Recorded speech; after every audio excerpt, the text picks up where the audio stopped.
As Greek cities became more fortified, warfare shifted beyond open battles into long strategic sieges. Capturing a city was no longer about defeating its army in the field, it was about breaking its defenses, cutting supplies, and forcing surrender. Siege warfare became a test of patience, planning, and engineering. Greek commanders understood that strong walls could stop even the best infantry, so instead of direct assaults, they focused on isolation. Armies surrounded cities, blocked food and water routes, and waited for shortages to weaken resistance. Time itself became a weapon. Engineering innovations changed how sieges were fought. Forces built battering rams, siege towers, and ramps to approach walls while protected. Archers and missile units provided cover while infantry advanced. These operations required coordination and preparation, not just bravery. Macedonian leaders, especially under Philip II and later commanders, improved siegecraft further. They used organized engineering teams, more advanced machines, and structured planning to break fortified positions more efficiently. Warfare was becoming more technical and strategic. Psychological pressure was also part of the strategy. A city cut off from supplies, constantly threatened, and unable to communicate with allies would often surrender without a final assault. Victory could come without a full-scale battle. Siege warfare showed that control of strongholds and infrastructure could decide wars just as much as battlefield victories. It expanded Greek strategy beyond formations and tactics into logistics, planning, and sustained pressure, proving that sometimes the smartest path to victory was not to attack quickly, to weaken the enemy until resistance collapsed. Sparta did not just use a war strategy, it built an entire society around it. Every Spartan male was trained from childhood to become a soldier. Their strategy was simple, but terrifyingly effective. Discipline over chaos, unity over individuality, and psychological dominance over the enemy. From a young age, Spartans entered the agoge, a state-controlled training system that focused on endurance, obedience, and combat readiness. This created soldiers who could hold formation under extreme stress and follow commands without hesitation. On the battlefield, this translated into stability. While other armies could panic, Spartan lines stayed firm. Their tactical approach relied on maintaining the phalanx at all costs. Spartan soldiers advanced slowly, deliberately, and in perfect order. They avoided reckless charges and focused on controlled pressure. The goal was not speed, but inevitability, pushing the enemy until their formation cracked. Sparta also used reputation as a weapon. Greek enemies knew Spartan forces were highly trained and rarely broke formation. This psychological effect sometimes weakened opponents before battle even began. Fear became part of Spartan strategy. Unlike other Greek states, Sparta maintained a permanent military culture. There was no separation between civilian and soldier. This allowed them to mobilize quickly and maintain consistency in tactics. Their strategy depended on preparation long before the battle started. However, Spartan doctrine had limits. Rigidity made adaptation difficult. As warfare evolved, especially with naval combat and flexible tactics, Sparta sometimes struggled to respond quickly. Still, for generations, their discipline made them the most feared land force in Greece and set the standard for organized warfare. Athens transformed Greek warfare by shifting the battlefield from land to sea. Instead of relying solely on infantry like other city-states, Athens invested heavily in naval power, building a strategy around speed, mobility, and control of the coastline. The backbone of this strategy was the trireme, a fast, maneuverable warship powered by rows of trained oarsmen. These ships allowed Athens to strike quickly, retreat safely, and control trade routes across the Aegean Sea. Naval dominance meant Athens could protect its food supply, maintain communication with allies, and pressure enemies without risking direct land battles. Athenian strategy focused on avoiding the strengths of their enemies. Sparta, for example, had superior land forces, so Athens used its navy to raid coastal settlements, disrupt supply lines, and force opponents into unfamiliar naval conflicts. Warfare became less about single decisive battles and more about control, endurance, and economic pressure. Training and coordination were essential. Rowers had to move in perfect rhythm,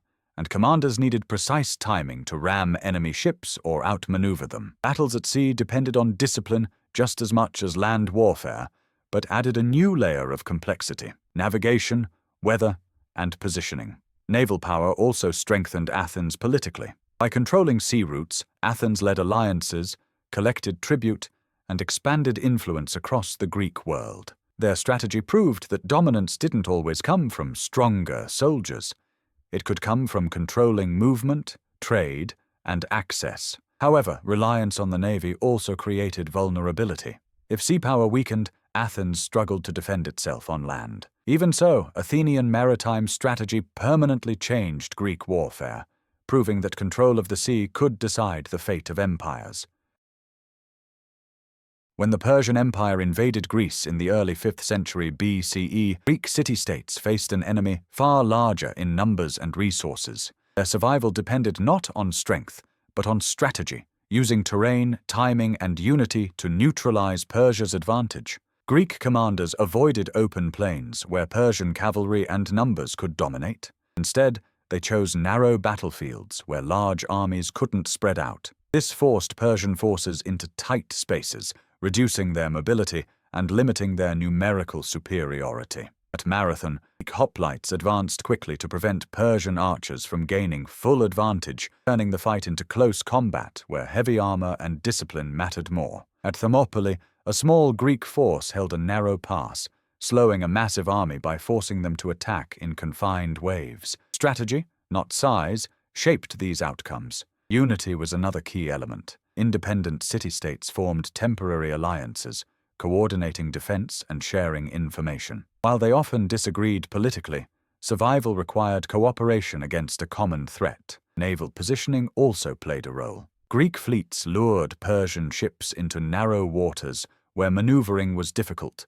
neutralizing their larger numbers and making coordination harder. This defensive strategy showed a major shift in Greek warfare thinking. Victory didn't always require overpowering the enemy. Choosing where and how to fight could be just as important as fighting itself. By controlling terrain, forcing mistakes, and maintaining discipline, the Greeks proved that intelligent planning could overcome even the largest invading force.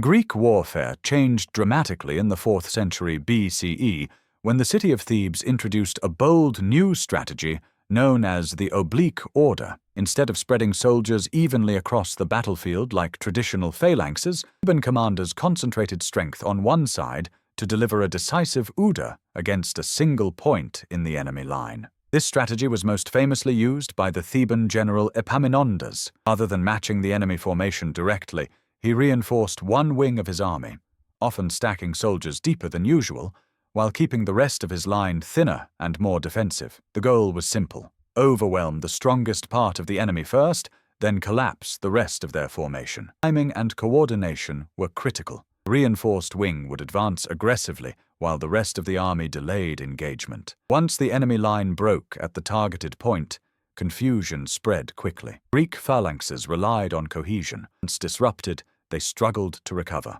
This approach directly challenged Spartan battlefield dominance. At the Battle of Leuctra, Theban forces used the oblique order to defeat a powerful Spartan army, something few Greek states had ever achieved. Focusing force instead of spreading it evenly, they proved that smart positioning could defeat even the most disciplined troops. The strategy marked a turning point in military thinking. Warfare was no longer just about holding formation and pushing forward. It became about concentration, precision, and exploiting weaknesses. The oblique order influenced later commanders, including Macedonian leaders, who expanded the idea into more complex battlefield coordination. It showed that one well-planned strike at the right moment could decide an entire war. Greek warfare entered a new era under Philip II of Macedon. Instead of relying on a single formation like the traditional phalanx, Philip built a coordinated army where different units worked together as one system. This became known as combined arms strategy. Infantry, cavalry, skirmishers, and engineers, all supporting each other on the battlefield. At the center was the Macedonian phalanx, equipped with the sarissa, a long pike far longer than the traditional Greek spear. This gave Macedonian infantry greater reach and defensive strength, allowing them to hold enemy forces in place and control the front line. But the real innovation came from coordination. While the phalanx fixed the enemy in position, cavalry units moved quickly along the sides, striking weak points or attacking from behind. Light troops disrupted enemy movement with missiles, while engineers supported sieges and battlefield logistics. Every unit had a role, and victory depended on timing between them. Philip also improved command structure. Officers communicated orders more efficiently. The troops trained to operate as a unified force rather than separate groups. Battles became more dynamic, with planned maneuvers instead of simple head-on clashes. This system made Macedonian armies more flexible than traditional Greek forces. They could fight on varied terrain, respond to changing situations, and adapt tactics mid-battle. It was no longer just about holding the line, it was about controlling the entire battlefield. Philip's strategy reshaped Greek warfare and laid the foundation for future campaigns. Combining different military strengths into one coordinated plan, he turned the Macedonian army into the most effective fighting force in the Greek world. Alexander the Great took the Macedonian system created by Philip II and pushed it to its most aggressive and mobile form. His strategy focused on speed, surprise, and decisive strikes, not slow, grinding battles. The goal was to break the enemy's command and morale as quickly as possible. Alexander used the phalanx as an anchor, holding enemy forces in place while he led fast cavalry units to attack critical, usually the enemy's flanks or leadership position. Instead of fighting evenly across the battlefield, he concentrated force at the moment of weakness, creating sudden collapse in the enemy line. Movement was key. Alexander marched armies rapidly across vast distances, striking before enemies could fully prepare. He used feints and positioning to confuse opponents, forcing them to react rather than plan. Once they lost coordination, he delivered a powerful Ouda with cavalry charges aimed at commanders and central units. Psychological impact was also part of his strategy. Quick victories built fear and reputation, sometimes weakening resistance before battle even began. Enemies often faced not just an army, the expectation of defeat. Alexander adapted constantly. He adjusted tactics based on terrain, enemy type, and resources, showing flexibility rare in earlier Greek warfare. Whether facing Persian armies, fortified cities, or unfamiliar regions, he combined mobility with precise timing. This approach transformed warfare from formation-based fighting into maneuver-based strategy. Battles were no longer decided only by strength or endurance, by who controlled movement, initiative, and momentum. Alexander proved that the fastest, most adaptable commander could defeat even the largest empire. Not all Greek warfare was fought in formal phalanx battles. Many conflicts, especially in mountainous regions and during prolonged wars, Greek forces used guerrilla-style tactics, smaller, flexible operations designed to weaken stronger enemies over time.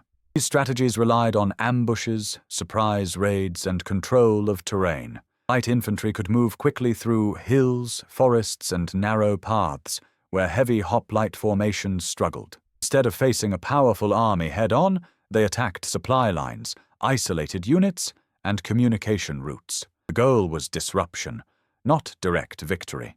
Regular warfare became especially important during long conflicts like internal Greek wars, where resources and morale mattered as much as battlefield success. Raiding enemy farms, blocking roads, and forcing constant movement exhausted larger forces and made traditional formations less effective. Local knowledge played a major role. Fighters familiar with the terrain could predict enemy movement, set traps, and disappear before a counterattack. Geography became a strategic weapon just as important as armor or weapons.